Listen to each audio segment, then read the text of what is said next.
What's up, guys? I think by this time you should know my name anyway. My name is Michael. I'm having a coffee right now, and I thought it's a good time to make a video about my switch from Canon to Fuji. This is not a switch that I just did recently, and it's not a hard switch, so it's not from one day to the other. It all started when I got my Fuji X-Pro2. And I got the X-Pro2 not because I intended to switch, but because I really liked the design of the camera, and I really liked the lens quality that Fuji made and even makes today. And I got it for travel photography, for street photography, and yeah, just for my personal work more than my paid work. But as time went by, I took the Fuji to Turkey, to Istanbul, and I took the 5D Mark II from Canon, which I used for many years. I took them both with me, and on the first day I took both cameras, and from the second day all to the end of the complete journey, I didn't take the 5D with me.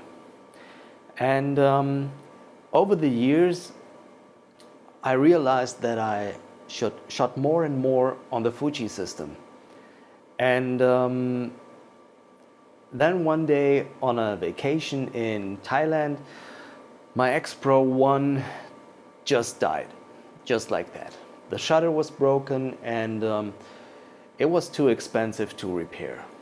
After that, I got in contact with Fuji, and we talked a lot about photography and things that I'm doing, and they offered me to become an X photographer. And to be an X photographer means that you get certain responsibilities and you get certain advantages. I don't want to get into that too deep right now.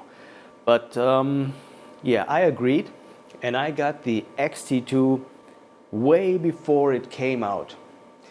And I had the chance to use and try and yeah, to work with this camera. And I did. And during that time, I realized that there was a big step between the X-Pro2 and the X-T2. So I didn't use my 5D from Canon anymore. It was a quite soft switch over a lot of years in which I used my Fuji gear more and more. And then starting with the X-T2, the switch got a lot faster. So the Canon and the Fuji system are really different. They don't compare in any thinkable way. So you get a much smaller camera, you get the smaller sensor, you get the live viewfinder, you don't have the optical viewfinder anymore on the X-T2, but the image quality is pretty much comparable. So you get really high quality images out of the Fuji X system, which I think is, if you have a studio comparison, it is not as good as the 5D Mark II in some regards, and in other regards it's much better than the Canon system. So for example, you see what you get before you shoot. You get much better ISO performance, in my opinion. But this is just technical stuff. What matters most if you like the camera that you take in your hands. And I do like the Fuji system much more than the Canon system. That's why I made the switch. So I had both systems for quite some time, and I could work with both. And what I really appreciate about Fuji is that if they give you a firmware update, they really give you almost like a new camera. It's not that they fix only some minor bugs that nobody has ever noticed. it's like you really get new functionality. You get faster autofocus, you get focus peaking, stuff like that. So they keep improving their system, and they do it even for older models as well, and Canon doesn't do that. So to make a long story short, it doesn't really matter what kind of camera you are using. It's much more a personal preference. So for example, my girlfriend doesn't like the Fuji colors as much as she likes the Canon colors. But I do like the Fuji colors. You know, every now and then I have to give them a little touch so that they suit my needs. But that's something that you have to do with every system. Don't expect to take better pictures after switching your camera system. It won't happen. Have a look at my iPhone photography book video that I uploaded a few days ago. In this book you can really see that the camera doesn't take the picture. It's you that takes the picture. So just to give you an idea what kind of equipment I do own right now for the X system, it's the X-T2 on which I'm filming right now. It's the X-Pro2, which I'm probably gonna sell or trade in for an X-T2. And I have the 14, I'm gonna get the 16 1.4 pretty soon. I have the 23, the 35 1.4, and the 56 1.2. Oh no, I even got the 18 to 55 with the image stabilizer, which I'm using right now to film, and which I'm using if I'm filming handheld. Yeah, anyway, I think I switched completely. I'm not gonna go back anytime soon unless something crazy should happen. But I really switched from Canon to Fuji. I don't regret it. I like the image quality a lot. And if I would be able to tell Fuji one thing they should change, it's just to make the aperture ring tighter. Not just a little bit, make it tighter so that you don't accidentally change your aperture just by touching the lens. That's one thing that is not as good as on the Canon system. But that's all. So what do you think? Have you already switched? Do you think about switching? Let me hear in the comments what's your current state and where you are headed to. So thanks guys. Gonna have my coffee now. Have a nice day. Bye.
you.